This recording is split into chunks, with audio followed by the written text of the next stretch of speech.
오늘 우리에게 주신 하나님 말씀은 요한복음 6장 16절에서 29절입니다.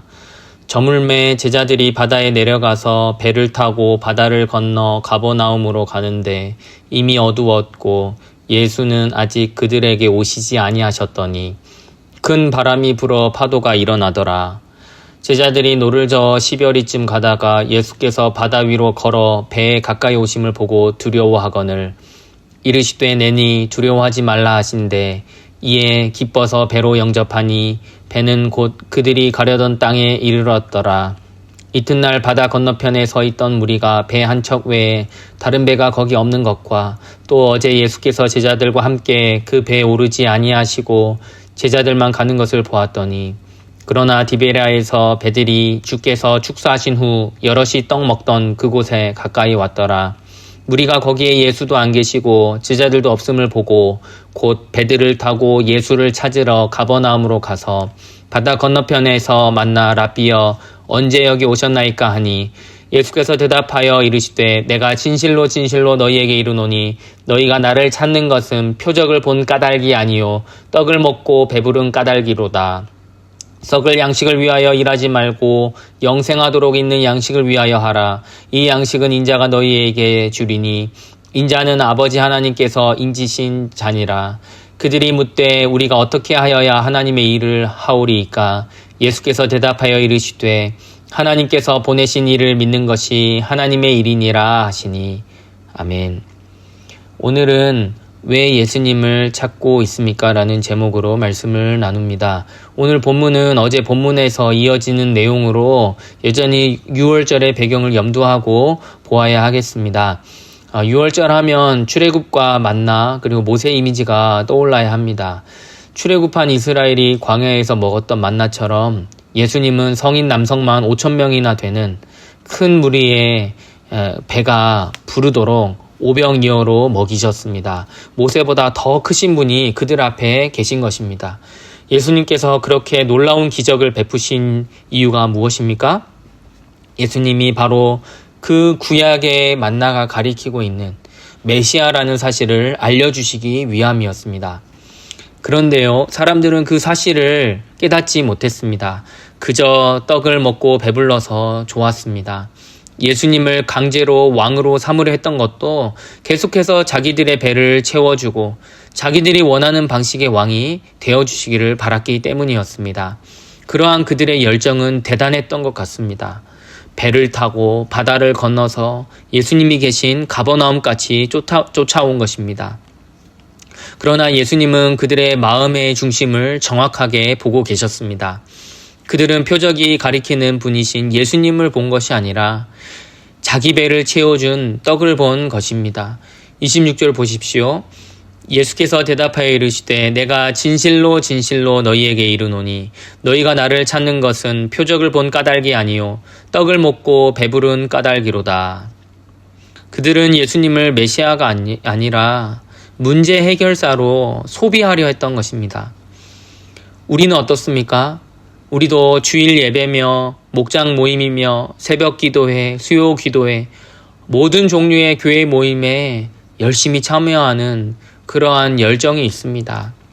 그럼에도 불구하고 만약 우리가 그렇게 열심히 신앙생활하는 동기가 예수님을 그저 나의 문제를 해결하는 문제 해결사 정도로만 여기기 때문이었다면 어쩌면 오늘 본문에서 예수님이 지적하신 그 무리와 아주 유사한 방식의 신앙생활을 하고 있는 것일지도 모릅니다. 우리가 때로는 기도하면 응답을 받지요. 그렇게 기도 응답이 있을 때는 뜨겁습니다. 그런데 문제가 해결되고 나면 그 순간에는 감사하지만 때로는 그 응답이 더디고 응답이 안 되는 것 같을 때 그럴 때는 마음이 식습니다. 이것은 우리가 예수님을 우리의 삶의 주인이 아니라 단순한 문제 해결사로 여기고 있기 때문일 수 있습니다. 오늘 새벽에 우리가 왜 기도하러 이렇게 있습니까? 여러분은 왜 기도하려 하십니까? 건강 때문입니까? 자녀의 문제 해결 위해서입니까? 집 문제 때문입니까? 물론 그런 것들도 우리의 삶에서 매우 중요한 이슈들이고요. 이러한 문제들에 대해서 해결받기 위해 하나님께 기도하는 것이 문제는 아닙니다. 하지만 그것이 주가 되면 안 된다라는 것을 말씀드리는 것입니다. 예수님은 결코 우리가 이루고자 하는 어떤 것에 수단이 되셔서는 안 되는 분입니다. 예수님은 우리의 주인이심을 고백하시기 바랍니다. 바라기는 오늘 이 새벽에 성령님께서 우리의 마음의 동기를 비춰주셔서 모든 그릇된 동기와 마음의 중심을 드러내시고 우리의 마음이 온전히 주인 되신 예수님께로 향하게 되기를 주님의 이름으로 축원합니다. 둘째로 오늘 본문 27절을 통해서 주님은 썩을 양식을 위하여 일하지 말고 영생하도록 있는 양식을 위하여 일하라고 하십니다. 예수님은 생계를 우리의 그 먹고 사는 그 문제를 부정하신 것이 아닙니다. 우선순위를 말씀하시는 것입니다. 썩을 양식은 필요하지만 영원하지는 않습니다. 그러나 영생하도록 있는 양식은 사라지지 않고 영원한 가치로 남습니다. 전도서에서 지혜자는 이렇게 고백하죠. 헛되고 헛되며 헛되고 헛되니 모든 것이 헛되도다. 해 아래에서 수고하는 모든 수고가 사람에게 무엇이 유익한가? 세상의 성취가 잠시 우리에게 만족을 주지만 영적인 공허함은 세상의 떡으로 채워지지는 않습니다. 예수님은 인자가 너희에게 주리라 하셨습니다. 영생은 우리가 만들어내는 어떤 결과물이 아니라 주님이 주시는 은혜이자 선물이라는 것입니다. 그것을 위해서 일하라라는 것입니다. 그것에 집중하라는 것입니다. 우리는 무엇을 위해, 오늘 무엇을 향하여 나의 에너지를 쓰고 있습니까? 건강을 위해 시간과 에너지를 투자하고 계십니까? 미래를 위해 에너지를 쏟고 계십니까? 자녀를 위해 헌신하고 계십니까? 그렇다면 영원한 가치를 위해서는 얼마나 집중하고 또 거기에 얼마나 나의 시간과 에너지와 열정을 쏟고 있느냐라는 것입니다. 주님은 27절 하반절에서 이것을 주님께서 주신다라고 말씀하십니다. 하나님은 예수님을 공식적으로 인정하시고 구원의 주권자로 삼으셨습니다. 그런데 우리는 이 말씀을 듣고도 여전히 어떠한 내가 무언가를 해야 한다라는 행위의 틀에서 벗어나지 못하는 것을 볼 수 있습니다.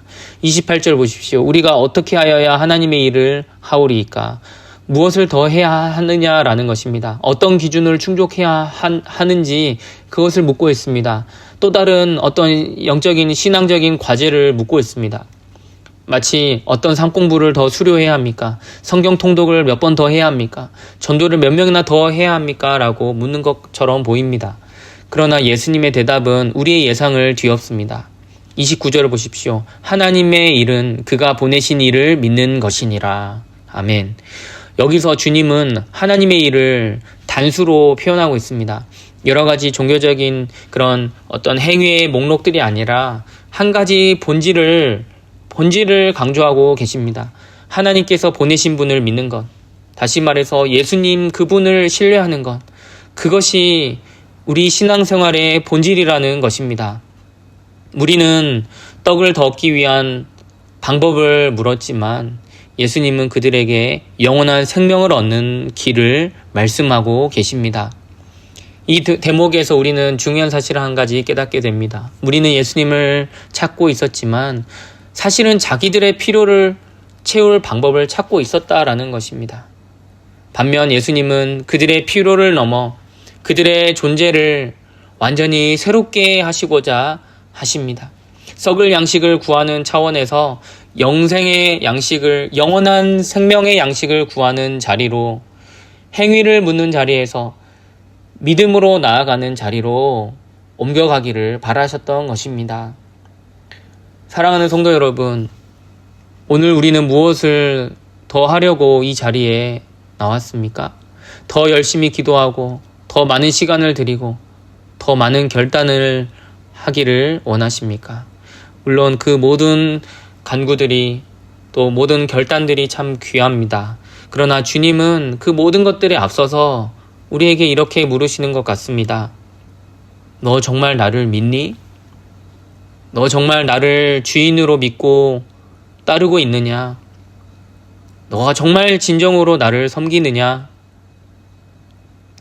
우리가 붙들어야 할 것은요, 우리의 어떠한 신앙적인 열심이 아니라 하나님께서 보내신 예수 그리스도를 믿고 또 그분께 순종하면서 그분을 오늘도 나의 삶의 주인으로 인정하는 것인 줄로 믿습니다. 오병이어의 떡을 먹은 무리는요, 하루만 지나도 다시금 배고파질 사람들이었습니다. 그러나 예수님은 다시 배고파질 배가 아니라 영원히 죽지 않을 생명의 떡을 베푸셨습니다. 그리고 그 생명은 오직 주님을 믿는 자들에게만 주어집니다. 그러므로 오늘 이렇게 기도하기를 원합니다. 주님, 제 피로만 구하는 자가 아니라 주님 자신을 구하는 자가 되게 하여 주옵소서. 썩을 양식에 매이지 않게 해주시고 영생의 양식 대신 주님을 믿고 주님을 따르는 믿음을 주옵소서. 문제 해결을 위해서가 아니라 예수님 그분을 진정으로 원하고 구하는 우리가 되기를 바랍니다. 그리고 그분을 믿는 것이야말로 하나님이 기뻐하시는 이름을 기억하시기 바랍니다. 우리의 모든 신앙적인 열심 위에 믿음이라는 중심이 다시 바르게 세워지기를 주님의 이름으로 축원합니다. 함께 기도하겠습니다. 하나님, 우리 아버지 은혜와 사랑에 감사드립니다. 우리가 썩을 양식이 아니라 영생의 양식 되신 주님을 구하게 해주시고 우리의 잘못된 동기와 중심을 비춰주셔서 바로 잡아주시기를 원합니다. 우리의 열심과 행위가 아니라 하나님께서 보내신 예수님을 믿는 그 믿음으로 살게 해주시고 주님을 그저 우리의 인생의 문제 해결사가 아니라 우리 인생의 참된 주인으로 모시며 살게 하여 주옵소서. 오늘도 내니 두려워하지 말라 하시는 그 주님을 신뢰하며 오직 주님만을 따르는 하루가 되게 하여 주옵소서. 감사드리며 예수님 이름으로 기도합니다. 아멘.